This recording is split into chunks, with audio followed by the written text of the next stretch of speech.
বিসমিল্লাহির রহমানির রহিম। আসসালামু আলাইকুম। আজকে ইতিমধ্যে আমাদের ডক্টর জাহিদ সাহেব উনি এবং আরেকজন ডাক্তার ছিলেন, আমরা প্রেসিডেন্ট সেক্রেটারি ছিলাম, উনি অলরেডি ম্যাডাম সাহেবকে ব্রিফ করেছেন।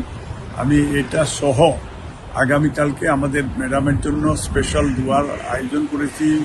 5 জুম্মা ব্রিকলেন মসজিদ, সবাই থাকার জন্য আহ্বান জানাচ্ছি। এবং অলরেডি আমাদের নেতা পরিবার, দেশের মানুষের জন্য আমরা সবাই যুক্তরাজ্য বিএনপি পরিবার এবং সারা বিশ্বের বাংলাভাষী ভাষাভাষী মানুষের কাছে আমাদের সেই আহ্বান থাকলো যে আপনারা আমাদের নেত্রী, আমাদের মা মাদার অফ ডেমোক্রেসি, উনি সেই ফেসিস হাসিনার সেই অনেক কষ্টে জুলুম করেছে, উনি কষ্ট স্বীকার করেছেন।